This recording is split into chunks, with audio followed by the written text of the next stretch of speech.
बिस्मिल्लाहिर्रहमानिर्रहीम बिस्मिल्लाहिर्रहमानिर्रहीम। मैं हूँ आपकी होस्ट रीबा चौधरी और मैं आज आपको पढ़ाऊँगी डेवलपमेंट ऑफ चिक। ये हमने बायोलॉजी के chapter number 19 growth and development से लिया है। Development of chick as the early development of chick is marked is similar to that of mammalian embryo, also to all other vertebrate hence chick development studies। हम चिक के development को क्यों study करते हैं? क्योंकि जो एनिमल को होता है और जो ये हमारे पास ये एनिमल्स की जो हमारे पास रिप्रोडक्शन होती है, सेक्सुअल रिप्रोडक्शन होती है, तो हम इसको डिस्कस करें। फर्स्ट स्टेप है fertilisation and incubation. First step क्या है? Fertilisation and incubation. Structure of hen's egg. The chick egg with yolk is surrounded by various accessory covering और मेम्ब्रेन्स। जो चिक एग है वो ये हमारे पास एक एग है। फॉर एग्जाम्पल ये जो मेम्ब्रेन होती है ना, ये मेम्ब्रेन से कवर होती है। These membrane secret by female reproductive system. ये जो फीमेल रिप्रोडक्टिव सिस्टम होता है उससे ये सीक्रेट की जाती है। Fertilisation and egg laying. Fertilisation क्या होती है? Fertilisation is internal. ये जो इसकी फर्टिलाइजेशन होती है ये इंटरनल होती है, मतलब जो अंडा होता है वो अंदर बनता है। It takes place as ovum enters oviduct. अब मैं आपको यहाँ डायग्राम नज़र आ रही है, ये ओवरी है। ओवरी के अंदर आपको पता है फॉलिकल्स होते हैं, रिप्रोडक्टिव जो पार्ट है वो होते हैं। ये ओविडक्ट है, यहाँ से लेकर जो ट्यूब जा रही है यहाँ तक ये ओविडक्ट है।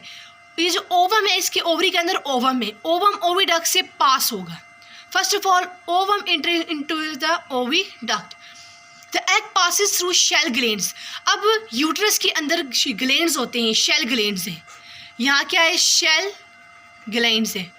जब ये ओवम यहाँ से पास होगा तो ये ग्लैंड्स इसके ऊपर आएंगे, ये ग्लैंड्स इसके ऊपर आएंगे with secrete shell of egg. जो एग है उसके शेल को सीक्रेट करेगा। थर्ड पॉइंट है egg is laid and development of egg is extremely slow. याद रखें कि एग इतने जल्दी नहीं रिलीज होता, ले नहीं होता, इसको टाइम लगता है। इसको 22 आवर्स लगते हैं। 22 आवर्स कैसे? अब देखें ओवम में सबसे पहले इधर इन्फ्यूडिलम पे आएगा, फिर मैग्नम से पास होगा, फिर एक और ट्यूब इस्थम से पास होगा। ये जो इन्फ्यूडिलम इधर क्या होता है? Place for reception of ovulated egg cell and for fertilisation. यहाँ फर्टिलाइजेशन स्टार्ट होती है। सेकंड स्टेप पे आएगी, यहाँ प्रोटीन्स बनेंगे, उसके अंदर प्रोटीन जाएगा एल्बुमिन। एल्बुमिन क्या है? प्रोटीन इसके अंदर जाएगा। थर्ड इसकी सिंथेसिस होगी शेल मेम्ब्रेन। इसकी दो मेम्ब्रेन, आपने कभी अंडा तोड़ा होगा, पहले जो लेयर होती है वो सख्त होती है, अंदर एक मुलायम सी वाइट सी होती है, ठीक है। फिर ये यूट्रस के अंदर जाएगा, यहाँ शेल, इसको ग्लैंड, सीक्रेट होंगे शेल, ठीक है। ये सारा प्रोसेस इतने आसानी इतने जल्दी नहीं होता, 2-3 मिनट। ये इसको 22 आवर्स, ये 22 आवर्स लेता है, फिर वेजिना से जब कोलन से निकल आता है। अब इंक्यूबेशन पीरियड क्या है? इंक्यूबेशन के अब के जो चिक होता है ये अंदर ही नहीं बनता, ये बाहर होता है। जब व्हेन एग इज़ रिलीज, जब एग निकलता है एग को एक टेम्परेचर दिया जाता है, एक टेम्परेचर इंक्यूबेशन किया जाता है। एक तो जो मदर हैन होती है वो उसके ऊपर बैठती है और मतलब उसको इतना टेम्परेचर कितना चाहिए? 38 डिग्री। एक ये तो नेचुरली होता है। फिर 21 डेज़ बाद एग, ये जो हमारे पास अंडा है ये निकल आता है। लेकिन अगर बात की जाए इंक्यूबेटर, आजकल आपको पता है कि जो चिकन है वो आर्टिफिशियली बन इंक्यूबेटर होता है, वहाँ इनको 38 डिग्री टेम्परेचर दिया जाता है और फिर ये हमारे पास जो चिकन है वो रिलीज़ होता है। Egg is incubated by hand natural process hand से होता है, ये जो आर्टिफिशियल आजकल आप देखते हैं। अब इसके स्टेप से डेवलपमेंट ऑफ चिक के स्टेप से नंबर 1 है फर्टिलाइजेशन इंक्यूबेशन, नंबर 2 है क्लीवेज एंड सेगमेंटेशन। क्लीवेज में क्या होता है? एक जो सेल होगा वो टूटेगा, ये सेल है, सबसे पहले ये डिवाइड इनटू 2 पार्ट, फिर divide into 4, then up so on divide into 16, 8, यूं करके सेल डिवाइड होता जाएगा।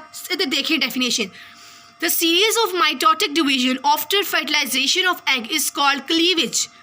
जब डिवीजन होती है एग की आफ्टर फर्टिलाइजेशन इसको क्लीवेज कहते हैं। डिस्कॉइडल क्लीवेज, अब मैं आपको बता दूँ डिस्कॉइडल क्लीवेज क्या होती है। Process of cell division is confined to small disc of protoplasm. मैं अब आपको बताती हूँ कि ये अंडा है, इसके अंदर एम्ब्रियो है। याद रखना ये फर्टिलाइजेशन एक स्मॉल पार्ट है, ये इधर होगी, इसको ब्लास्टोडिस्क कहेंगे। ये जो आगे हम सारी फर्टिलाइजेशन पढ़ेंगे ये इस पार्ट के अंदर होगी। ये प्रोटोप्लाज्म का एक पार्ट है, एक डिस्क है, इसको ब्लास्टोडिस्क कहा जाता है। The blastodisc lies at the surface of yolk, और ये यॉक के ऊपर पाई जाती है। दिस टाइप ऑफ क्लीवेज का पार्शियल और डिस्कॉइडल क्लीवेज। और आगे ये स्टेप्स हैं 1 2 3 4। अब अगले पे आ जाएं,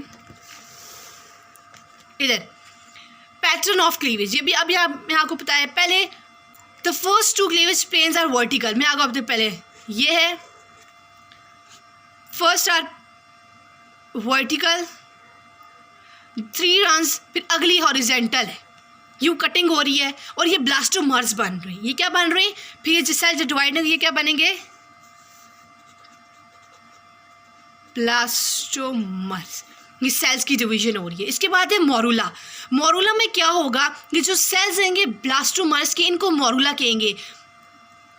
ये जब बन जाएंगे ना यूं, ये बन गए ना, इसके बाद एक स्टेज आएगा कि ये सेल सारे यूं हो जाएंगे, सेपरेट होंगे, और इसको कहेंगे मोरूला।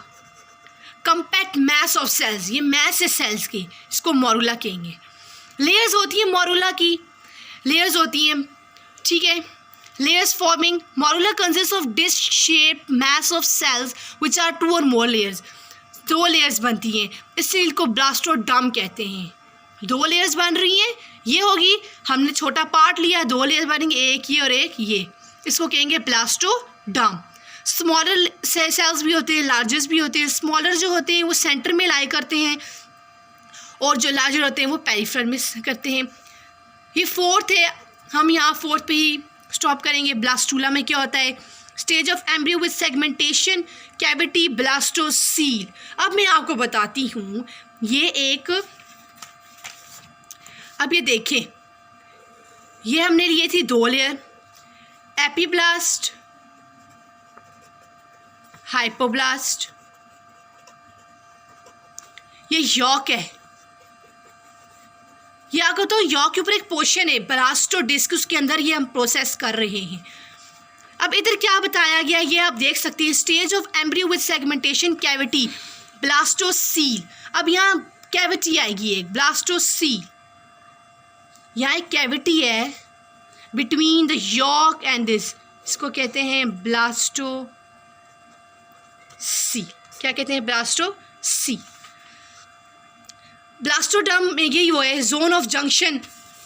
ये जो आप यहाँ भी देख सकते हैं डायग्राम बनी हुई है, zoom it, blastocoel, subgerminal cavity, yolk, transition section, ठीक है। 2 है, एपीब्लास्ट, हाइपोब्लास्ट। इसके अंदर जो कैविटी है इसको ब्लास्टोसील कह रहे हैं। ये एपी, ये हाइपो, इसके अंदर कैविटी ब्लास्टोसील, और सब जर्मल कैविटी जो बाकी है सब जर्मल कैविटी है। यह था आज हमारी 4th स्टेप। ये 5th कैस्ट्रूला, और अगला न्यू रिलेशन हम अगले लेक्चर में पढ़ेंगे। इस वीडियो को लाइक और शेयर ज़रूर कीजिएगा। खुदा हाफिज़।